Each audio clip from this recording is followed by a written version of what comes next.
This robot tried to kill 2 engineers on camera. The footage is real, the violence is shocking, and it's spreading like wildfire across social media. But that's just the beginning, because while you're watching this meltdown, humanoid robots are already infiltrating car dealerships. Factories are ordering them by the thousands. And Berkeley just released blueprints for a $5,000 death machine you can 3D print in your garage. The viral clip comes from Belarusian TV, reposting factory security footage shot somewhere in China. And it's absolutely brutal. A half-finished humanoid dangling from a construction crane like a mechanical marionette. 2 engineers underneath with tablets reading servo IDs during routine motion range tests. Then every joint spiked. The bot windmilled its arms, kicked violently, yanked the suspension line sideways, slid its welded stand across polished concrete. A desktop PC smashed to the floor, fasteners scattered everywhere. Both engineers scrambled for their lives while the crane hook groaned overhead. 20 seconds of pure robotic rage that drew 100,000 views in 4 hours and spawned 69 comment threads about Skynet. One viewer wrote Sarah Connor was right. Another posted a gif of RoboCop's ED-209 falling downstairs. A surgical resident admitted the scene reminded him that a Da Vinci console is just motors and firmware after all. But this violent outburst isn't isolated.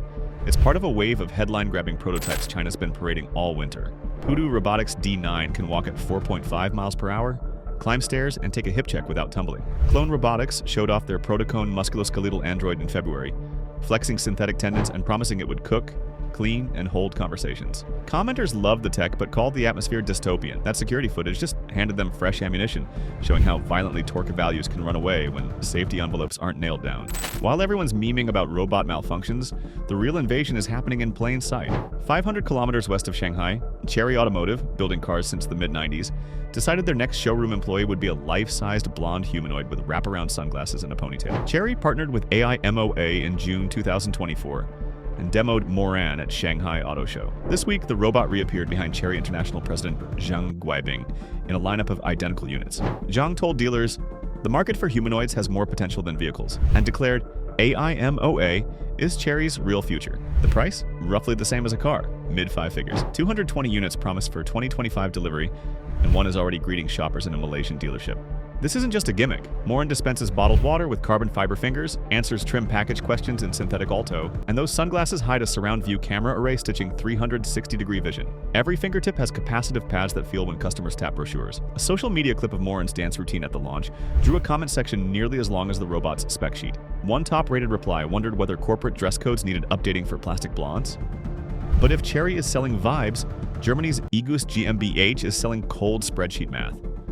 This Cologne-based company spent 15 years harvesting tribology data for low-friction polymers. Now they're packaging those parts into a full humanoid called Iggy Rob that undercuts almost every Western competitor. The headline number? 47,999 euros, roughly $54,500, which is a third of Agility's digit price and half Tesla's rumored Optimus cost. Iggy stands 1.7 meters tall but doesn't walk. The torso bolts onto Igus's Ribble Move autonomous mobile base with a 3-point bearing that carries 50 kilograms of its own mass plus 100 kilograms payload. 2 Rebel Cobot arms sprout from shoulders with 6-axis harmonic gearboxes, and Igus bionic hands clamp payloads with polymer gears that never need grease. Navigation comes from roof-mounted LiDAR and paired 3D cameras at eye level. Runtime is 8 hours on single lithium pack. The whole bundle talks ROS2, is CE certified for Europe, and slots into VDA 5050 fleet management dashboards. German factories already use for tuggers and pallet movers. Igus's sales pitch is brutally practical. They'll ship an evaluation unit, let your team test it in a live cell, maybe at a reception desk or clearing cutlery in the canteen, then fly in an engineer to tweak pick points. If the trial makes financial sense, you keep the robot and pay the invoice. Underpinning that confidence is a 3-step roadmap. The 2022 Rebel Cobot arm proved the drivetrain. The 2023 Rebel hand won an RBR50 award for under 1,000 dexterity. The 2024 Rebel Move AMR handled the powertrain. Iggy is just the pieces screwed together. But across the Atlantic, UC Berkeley's robotics lab is taking the price war to hobby level.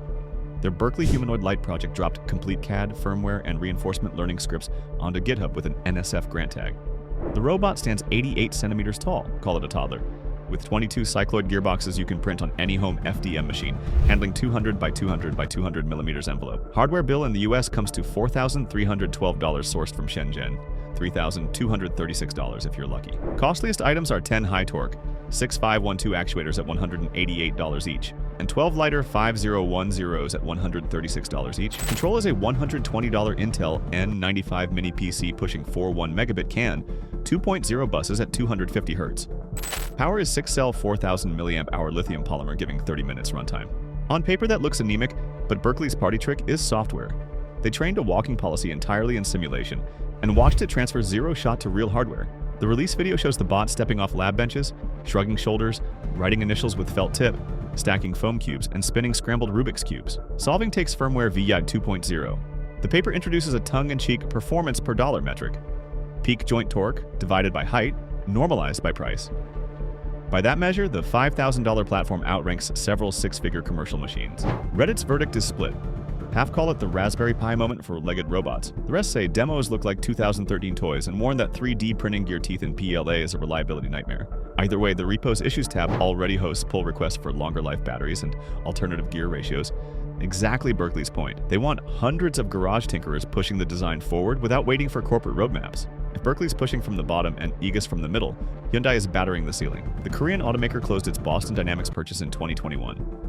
Now it's folding the Atlas platform, yes, the parkour-doing celebrity robot, into a new factory complex in Bryan County, Georgia. The plant sits at the core of a $21 billion investment package, $6 billion earmarked for automation and mobility tech. Hyundai already deploys Boston Dynamics' four-legged Spot for inspection rounds. Bringing two-legged Atlas units is a bigger leap. The goal, 300,000 electric and hybrid vehicles per year. Veeting plans to push U.S. production from 700,000 cars this year to 1.2 million by decade's end. Hyundai hasn't said how many Atlases it's buying, but supply chain whispers point to tens of thousands of robots across multiple categories. Atlas's appeal is clear. It can step over conveyor tracks, climb stairs, thread through weld booths designed for humans. Hyundai can retool software faster than reconfiguring concrete. Labor unions are publicly worried about job displacement. Management argues uptime and safety statistics will speak for themselves once bots clock in. The welding cell of 2026 might look like one human tech with a tablet, 3 Atlas units hauling stamped panels, and a dozen fixed ABB arms performing spot welds. A species mashup the industry's never seen at scale. So with robots now selling us cars, building them, and occasionally throwing violent tantrums mid-test, how long before one replaces you at work? That security footage of a half-built robot nearly destroying everything shows how violently torque values can run away when safety envelopes aren't nailed down. And these are the incomplete prototypes. What happens when they're walking free among us? Drop your thoughts in the comments, hit like if this made you rethink everything, and subscribe for more. Thanks for watching, and I'll catch you in the next one.